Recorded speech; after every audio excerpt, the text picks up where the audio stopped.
Lance du 1er mai la véritable stratégie des groupuscules d'extrême gauche. Renée Frégosi est une philosophe et politologue française.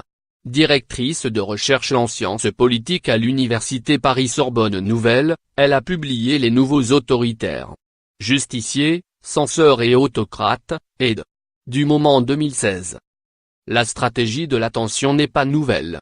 Il s'agit de provoquer par des actions violentes, d'abord, une réaction de durcissement de la répression étatique, puis une mobilisation populaire contre cet État devenu autoritaire voire terroriste lui-même.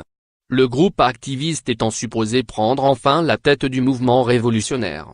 C'était la logique politique des anarchistes russes, des blanquistes, puis dans les années 60-70 du fauquisme guévariste, de la guérilla urbaine des Montoneros argentins, ou encore des brigades rouges italiennes et de la fraction armée rouge allemande. S'y apparente également le terrorisme islamiste contemporain, en Algérie dans les années 90 comme en France notamment depuis les années 80, provoquer la radicalisation de l'État pour coaliser les croyants contre le pouvoir militaire algérien, ou les musulmans contre les mécréants français et leur État prétendument néocolonial. Cette stratégie n'a connu que des échecs.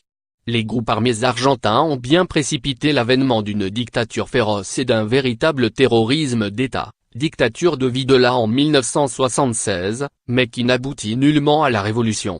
Le djihad algérien a bien contribué au durcissement du régime autoritaire algérien mais sans propulser au pouvoir l'islamisme politique du FI. En Italie à l'époque, malgré les tentations putschistes du groupe Gladio par exemple, l'État ne versa pas dans l'état d'exception, pas plus que l'Allemagne et la France d'aujourd'hui ne menacent guère non plus de succomber aux démons de la dictature contrairement à la propagande de certains. Plus efficace fut manifestement la stratégie bolchevique consistant à profiter d'un profond mécontentement populaire, face à la poursuite de la guerre et à l'impuissance du gouvernement Kerensky à ravitailler les villes et les troupes au front, pour réaliser un coup d'État. Parlant et décidant au nom du peuple, une petite minorité imposa alors sa dictature, liquidant dès 1918, systématiquement, ses anciens soutiens politiques, socialistes révolutionnaires, anarchistes et bolcheviques hétérodoxes, et massivement les populations récalcitrantes, paysannes et ukrainiennes notamment. C'est davantage à cette stratégie que se rallie globalement l'extrême gauche actuelle en Europe et en France tout particulièrement, y ajoutant du moins dans le discours une touche luxembourgiste, mystique des masses. La perméabilité des thèses valorisant la violence de rue contre les symboles de l'État et de la société de marché atteint jusqu'aux organisations syndicales. Mais tandis que Lénine et Rosa Luxembourg avaient en leur temps critiqué le blanquisme et le terrorisme anarchiste au motif réaliste que la mobilisation populaire ne s'obtenait pas par des démonstrations de violence ponctuelles, nos néo-bolcheviques pensent judicieux d'instrumentaliser les groupuscules d'ultra-gauche, Black Bloc et autres autonomes. Non pas vraiment que les partis d'extrême gauche entretiennent des liens organiques avec sous-liganisme politique. Mais d'une part, ils partagent un même discours de diabolisation de l'État bourgeois qui tendrait inéluctablement à l'autoritarisme, et la même conception radicalement anticapitaliste. D'autre part, sur le terrain, lors des manifestations au cours desquelles l'ultra-gauche se livre à des scènes d'émeutes urbaines, les organisations d'extrême gauche se montrent complaisantes à l'égard des violences perpétrées.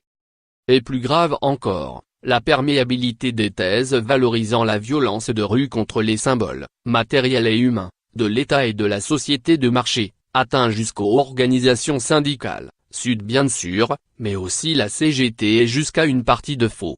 Cette attitude passive, sinon cette connivence, à l'égard des casseurs s'était déjà révélée lors de manifestations antérieures, notamment devant l'hôpital Necker en juin 2016, lorsque la CGT avait quasiment protégé les agresseurs de policiers. Casser du flic est finalement l'objectif conjoint des voyous, des gauchistes radicaux et des islamistes dans leur combat contre l'État. Les violences urbaines à l'occasion de manifestations syndicales ou dans les banlieues, contre des policiers, des pompiers, des écoles et des bibliothèques, mais aussi les autodafés de voitures par milliers relèvent en effet souvent d'une même sociologie que les auteurs des attentats islamistes. À cet égard, le tweet de cet ancien candidat de la France insoumise, Stéphane Poussier, qui se félicitait de l'assassinat du gendarme Arnaud Beltrame, était significatif, même si Jean-Luc Mélenchon et la France insoumise avaient aussitôt condamné ses propos. Si la convergence des luttes ne se réalise pas vraiment à travers des mouvements de grève qui restent minoritaires et souvent très impopulaires, la convergence des stratégies de l'attention est en revanche manifeste. De même que sont similaires les formes argumentatives, diabolisation de l'autre et projection perverse de la culpabilité. Ainsi, un participant non violent du mouvement Nuit debout racontait sur le ton de l'évidence à propos des forces de police qui tentaient de disperser les casseurs. Alors ce jeune se mit en position de combat pour résister, comme si la possibilité même de quitter tranquillement les lieux était impensable. Car les agresseurs se présentent toujours, et se fantasment sans doute même, comme les victimes initiales d'un État dictatorial et de dominants arrogants, corrompus et licencieux. La violence des casseurs relèverait de la légitime défense, comme la violence des islamistes répondrait à celle des occidentaux et des mécréants en général, provocateurs par leur libre pensée, leur liberté d'expression et leur liberté des corps et des sexes bien sûr.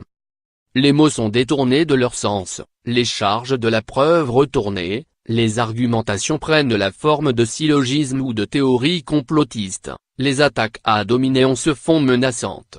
Le terrorisme verbal recouvre et légitime la terreur en acte. Les combats se mènent à front renversé, au nom de l'égalité. L'égalitarisme persécute les libertés et s'attaque aux fondements de la culture tandis que la liberté est invoquée contre l'émancipation au nom de la différence multiculturelle.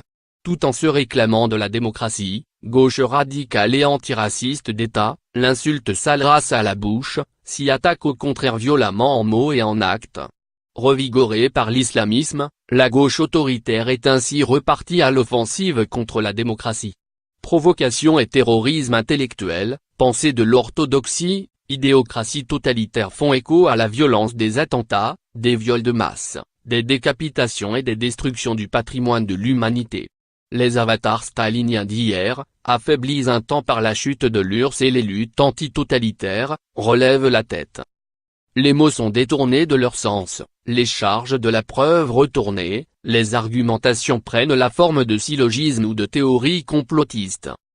Face aux tenants de la théorie de l'attention, à leurs idiots utiles et à ceux qui se croient plus malins encore et pensent pouvoir les instrumentaliser, une seule attitude est efficace, l'usage de la seule violence légitime, celle d'un État qui reste démocratique sans verser dans la faiblesse ou la naïveté. Il s'agit donc de condamner et punir avec fermeté les exactions, dénoncer les complaisances coupables et renforcer la démocratie en refondant les termes d'un compromis social équilibré.